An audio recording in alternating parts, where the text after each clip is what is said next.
अस्सलामु अलैकुम वरहमतुल्लाहि वबरकातुहू।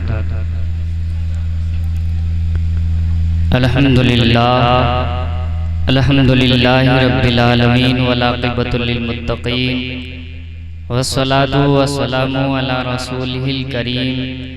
अम्मा बाद फ़अऊज़ु बिल्लाहि मिनश शैतानिर रजीम। बिस्मिल्लाहिर रहमानिर रहीम। वमा अरसलनाका इल्ला रहमतल लिल आलमीन। सदक़ल्लाहु मौलाना अज़ीम व सदक़ रसूलुहुन नबियुल अमीनुल मतीनुल करीम व नहनु अला ज़ालिका लमिनश शाहिदीन व शाकिरीन व ज़ाकिरीन वल्हम्दुलिल्लाहि रब्बिल आलमीन। आमीन आमीन इला गैरि निहाया। बिरादरान मिल्लत इस्लामिया, मैंने जिस आयत करीमा को तिलावत करके अपने आप को मुशर्रफ फरमाया है, उस आयत करीमा के मुतल्लिक़ कुछ गुफ्तगू करने से क़ब्ल बेहतर और मुनासिब समझता हूँ कि आइए हम और आप तमामी हजरात मिलकर अपने आका सल्लल्लाहु ताला अलैहि वसल्लम के बारगाह बेकस पनाह में अपनी गुलामी का सबूत पेश करे और पढ़े दुरूद पाक अल्लाहुम्मा सल्ली अला सय्यिदना मौलाना मुहम्मदिन बारिक वसल्लिम सलातुम व सलामुन अलैका या रसूलल्लाह सल्लल्लाहु अलैहि वसल्लम। मुझसे पेशतर हमारे बड़े भाई अली जनाब कारी अखलाक साहब क़िबला नकाबत फरमा रहे थे। बड़ा उम्दा और बड़े ही अच्छे अंदाज में वो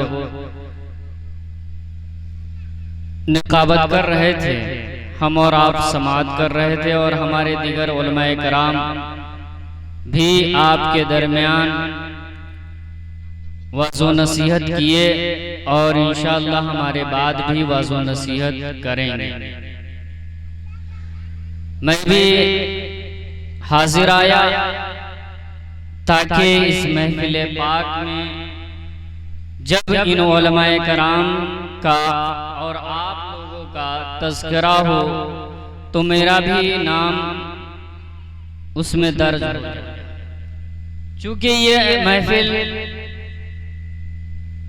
कोई आम फहम महफिल नहीं है, इस महफिल का ताल्लुक किसी सियासी लीडर से नहीं है, बल्कि इस महफिल पाक का ताल्लुक नबी करीम सल्लल्लाहु अलैहि वसल्लम की ज़ात से। अब बारहा हमारे उलमाए कराम की ज़बानी ये सुनते आए होंगे कि ये वही महफिल है जिसके बारे में ये हदीस पाक वारिद है कि फरिश्तों की एक जमात रूए ज़मीन पर अल्लाह की जानिब से फैला दी जाती है। फरिश्ते आते हैं और रूए ज़मीन का गश्त लगाते हैं, चक्कर लगाते हैं। लगाने के बाद खुदा वहदहु ला शरीक की बारगाह में हाजिर होते हैं। खुदा वहदहु ला शरीक खूब अच्छी तरीके से जानता है कि मेरे बंदे क्या कर रहे हैं, किस हाल में वो अपनी जिंदगी गुजार रहे हैं, उनका अमल कौन सा है। लेकिन अल्लाह वहदहु ला शरीक अपने फरिश्तों को इकट्ठा करके पूछता है, ऐ मेरे फरिश्तों बताओ मेरे बंदों को किस हाल में तूने पाया, तूने किस हाल में मेरे बंदों को छोड़ा। वो फरिश्ते कहते हैं, ऐ रब्बे कदीर हम फला बस्ती में गए थे, फला जगह गए थे, मैंने देखा कि तेरे चंद बंदे फला जगह इकट्ठा होकर के तेरे और तेरे रसूल पाक सल्लल्लाहु अलैहि वसल्लम का तज़किरा कर रहे थे। फला फला शख्स तज़किरा करने वाले थे और फला फला लोग सुनने वाले थे। जब ये फरिश्ते कहते हैं तो अल्लाह वहदहु ला शरीक कहता है, ऐ फरिश्तों गवाह हो जाओ कि मैंने उन तमाम लोगों की मग़फ़िरत फरमा दी है जो लोग महफिल पाक में शामिल हैं। तो आप याद रखें ये महफिल पाक है जिसे हम और आप बज़ाहिर हल्का महसूस करते हैं। एक चीज मैं आपको जल्द ही मतलब मुख्तसर अंदाज में आपको बता दूं कि हम और आप जब नमाज पढ़ने के लिए हाजिर होते हैं तो आप देखते होंगे और सुनते भी होंगे कि सुन्नतें हम कहीं और पढ़ते हैं, नवाफिल कहीं और पढ़ते हैं, फराइज कहीं और पढ़ते हैं, जगह बदल बदल करके हम पढ़ते हैं। आखिर ऐसा क्यों होता है? हम एक जगह भी खड़े होकर के पूरी नमाज मुकम्मल कर सकते थे जिस वक्त की हमें नमाज मुकम्मल करनी है, लेकिन हम जो है जगहों को क्यों बदला करते हैं? इसलिए बदला करते हैं कि अल्लाह वहदहू ला शरीक के बारगाह में जो है कल क़यामत के दिन आप 12 ये हदीस पाक सुने होंगे कि हमारा ही हाथ हमारे खिलाफ अल्लाह की बारगाह में गवाही पेश करेगा, हमारी ज़बान अल्लाह की बारगाह में हमारे खिलाफ गवाही पेश करेगी। जिस कान से हम किसी की गीबत सुना करते हैं वही कान हमारे खिलाफ कल क़यामत के दिन खुदा की बारगाह में गवाही पेश करेगी। जिस जमीन पर बैठ करके हम जुल्म सितम करते हैं, तरह तरह के जो है गुनाहों में मुलविस होकर के अपनी जिंदगी गुजारते हैं, कल क़यामत के दिन यही जमीन आपके खिलाफ गवाही पेश करते हुए नजर आएगी। तो यही वजह है कि जब क़यामत के दिन अल्लाह की बारगाह में गवाही पेश करने वालों की तादाद का शुमार होगा तो उस जगहों पे उन जगहों का भी शुमार होगा जिन जगहों में हमने सुन्नतें पढ़ी है, जिन जगहों में हमने नवाफिल अदा किया है, जिन जगहों में हमने फराइज अदा किया है। और जब जगहों की तादाद बढ़ेगी गवाही देने वालों की, तो तादाद बढ़ने के वजह से हमारी मग़फ़िरत अल्लाह तबारक व तआला फरमा दे। तो यही वजह है कि हम जगह बदल बदल करके अपने काम, अपने नेक आमाल को करते हैं। तो याद रखें, ये महफिल पाक भी जिस जगह पर बैठ करके हम और आप अल्लाह और उसके रसूल का तज़किरा कर रहे हैं और आप सुन रहे हैं, कल क़यामत के दिन ये जगह भी हमारे लिए गवाही पेश करेगी। तो याद रखें, ये महफिल पाक छोटी नहीं है, बहुत बड़ी है, बड़ी अहमियत के हामिल है।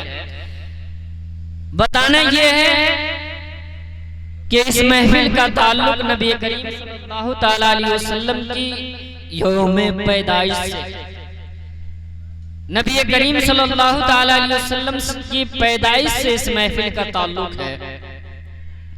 याद रख लें, अल्लाह के रसूल सल्लल्लाहु तआला अलैहि वसल्लम 20 अप्रैल 571 ईस्वी को इस दुनिया में तशरीफ लाए।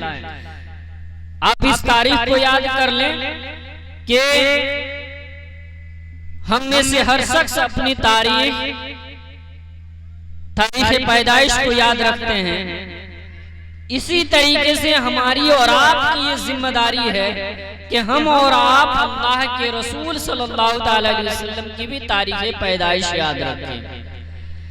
और आज हाल तो ये है हमारा कि जब हमसे कोई गैर कौम ये मुतालबा करती है कि आप मुसलमान हैं, आप जरा अपने नबी करीम सल्लल्लाहु अलैहि वसल्लम की सीरत का एक झलक, एक आईना हमें दिखाएं, कुछ तज़किरा करें, तो हम में से हर शख्स ये कहता हुआ नजर आता है कि मुझे इसके बारे में कोई इल्म नहीं है, बस हम अल्लाह के रसूल को अपना रसूल मानते हैं। कहने का मतलब यह है, बड़े अफसोस के साथ ये कहना पड़ता है कि हमें तो अपनी तारीख पैदाइश याद रहती है, और आज तो हाल ये हो चुका है कि आज हम अंग्रेजों की इतने गर्विदा हो चुके हैं कि आज जिस रस्म व रिवाज को बर्थडे की शक्ल में मनाते हैं, हम अपनी औलादों की तारीख पैदाइश को मनाते हैं और उसमें कोई फतवा नहीं ढूंढते हैं। आज जो कुछ कौमें ऐसे हैं, कुछ लोग ऐसे हैं जो नबी करीम सल्लल्लाहु अलैहि वसल्लम के तारीख पैदाइश पर एतराज तो करते हैं मनाने पर, लेकिन अपनी ही औलादों की तारीख पैदाइश मनाने पर कोई फतवा नहीं तलाश करते हैं, कोई मसला तलाश नहीं करते हैं, शरीयत का कोई पासो लिहाज नहीं होता है, बल्कि वो बेशर्म और बेहयाई के साथ जो है बर्थडे मनाते हैं। याद रख लीजिए, आपका बेटा और हमारे बेटे का ताल्लुक जो है कुछ नहीं है। हम एक आम इंसान हैं, लेकिन हम आम इंसान का तज़किरा इतने अहम और खूबी के साथ करते हैं। लेकिन जिस नबी के सदके में अल्लाह ताला ने आसमान को पैदा किया है, जिस नबी के सदके में अल्लाह ताला ने जमीन को पैदा किया है, जिस नबी के सदके में अल्लाह ताला ने कमोबेश 1 लाख जो है 18 लाख मखलूकात को आबाद किया है, 18 लाख मखलूकात को पैदा किया है, उस नबी की तारीख पैदाइश मनाने की जब बारी आती है, जब उस नबी की तारीख पैदाइश का तज़किरा करने की बारी आती है, तो हम फतवा तलाश करते हैं, हम हीला तलाश करते हैं, बहाना तलाश करते हैं। मैं आपसे कहना चाहता हूँ, आप किस फतवे के मुताबिक, किस शरीयत के मुताबिक, किस इस्लाम धर्म के मुताबिक आप अपने औलाद का बर्थडे मनाते हैं, जबकि इस्लाम का कोई ताल्लुक नहीं है उससे?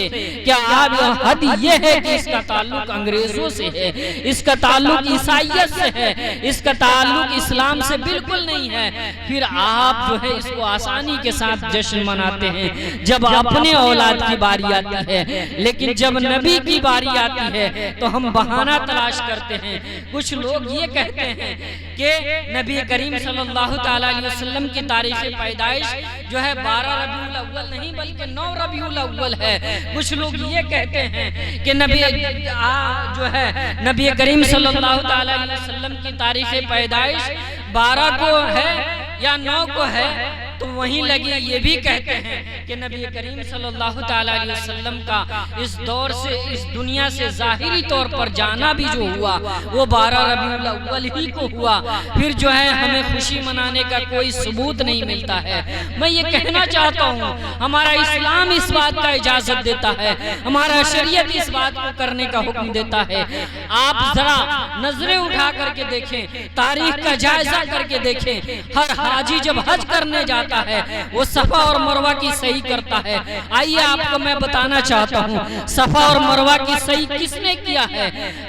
सफा मरवा की सही जो है जब इस्लाम में बाकी है। क्यों? इस्लाम में तज़किरा करने का, इस्लाम में किसी की यादों को याद